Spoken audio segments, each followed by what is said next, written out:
Terima kasih Ketua. Assalamualaikum warahmatullahi wabarakatuh. Selamat siang, salam sejahtera. Mohon maaf buat kawan-kawan semua karena liburan ini kita masih melakukan sesuatu, tapi ini ada hal-hal yang urgent memang. Tadi Ketua sudah menyampaikan dan juga Pak Bima juga sudah menyampaikan, tapi saya ingin men-stressing sedikit saja. Dalam beberapa waktu terakhir ini, sesuai dengan Undang-Undang ASN dan juga sesuai waktu itu, Presiden terdahulu pernah menyampaikan bahwa permasalahan honorer P3K harus selesai di bulan Desember.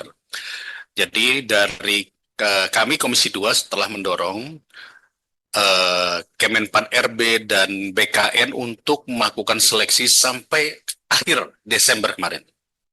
Tadi sudah disampaikan ada 1,7 juta yang sudah melakukan seleksi, masih ada 400.000 yang belum lolos. Jadi 1,3 itu kemarin sudah dikatakan sudah berhasil melewati seleksi. Ternyata isu terbesar itu adalah pengajuan dari pemerintah daerah dan kementerian lembaga terhadap formasi itu masih belum optimal. Itu sebabnya kami mendorong kembali agar Kemenpan RB dan BKN melakukan seleksi gelombang kedua.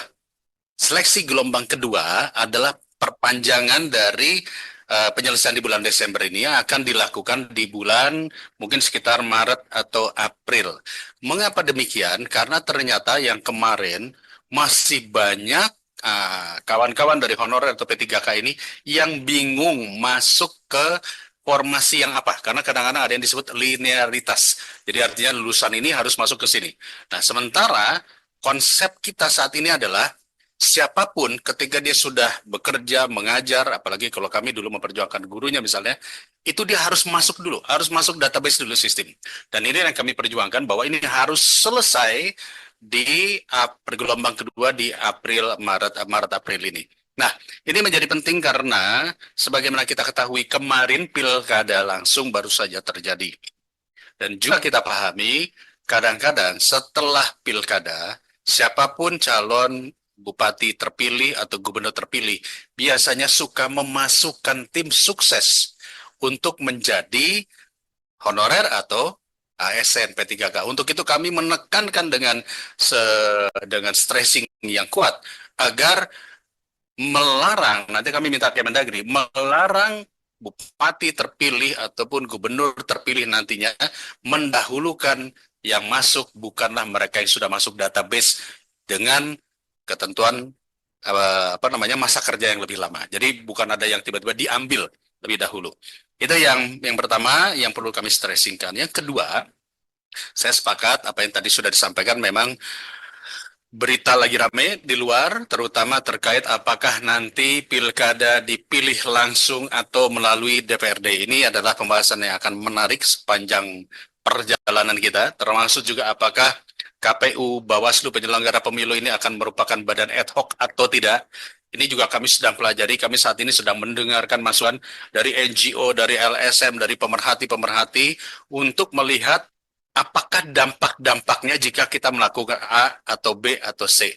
Jadi 1 tahun ke depan ini pasti kita akan fokus pada permasalahan undang-undang pemilu, undang-undang pilkada, dan lain-lain. Atau tadi dikatakan apakah ada omnibus atau tidak. Tapi yang tidak kalah pentingnya, ini adalah masalah pertanahan.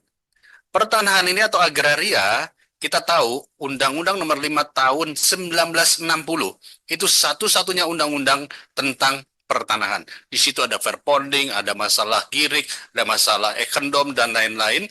Yang kemudian kita melihat saat ini, ternyata undang-undang ini tidak atau belum berhasil menyelamatkan penyerobotan lahan. Nah, Komisi 2 terdahulu periode 2018-2019 sudah membuat naskah Undang-Undang Pertanahan yang baru. Namun di 2019 sampai 2024 ternyata tidak diteruskan. Kami melihat ini juga menjadi penting untuk kita munculkan kembali di 2025 sampai 2029 ini adalah Undang-Undang Pertanahan yang akan menjadi babon daripada isu-isu pertanahan. Contoh yang disampaikan tadi oleh Pak Bima, bahwa penyelesaian masalah tidak harus pengadilan umum, tetapi harus juga mungkin ada pengadilan masalah agraria. Belum lagi masalah soal sertifikasi hak-hak masyarakat. Sampai detik ini banyak masyarakat yang tidak mau mensertifikasikan tanahnya dengan alasan mahal.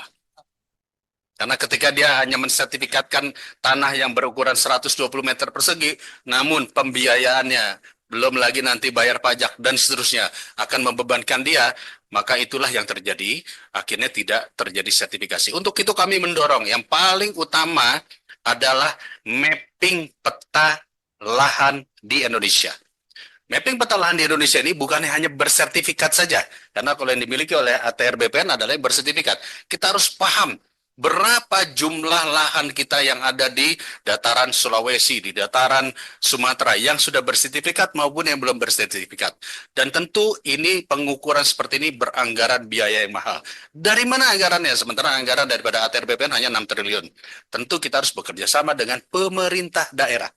Karena pemerintah daerah juga memiliki kewajiban untuk menjaga dan mengawal lahan-lahan yang ada. Nah, ke depannya seperti apa itu kita juga akan pikirkan sama-sama. Karena kalau tidak, urusannya nanti di pemerintahan daerah, di lurah, hanya sekedar memberikan tanda tangan rekomendasi saja, tanpa ada upaya untuk melakukan pendataan. Bapak Ibu, saya pikir ini penting hal-hal yang perlu saya sampaikan, hanya untuk menambah apa yang disampaikan Ketua. Artinya, Komisi 2 mungkin dari mulai 2025 sampai 2029 isu-isu masalah hukum, masalah lahan, masalah ASN dan lain akan tetap menjadi isu kita, dan yang pasti akan terus menarik adalah masalah partai politik. Mudah-mudahan doakan kami akan kuat dan kita bisa mengawal ini semua. Terima kasih. Assalamualaikum warahmatullahi wabarakatuh.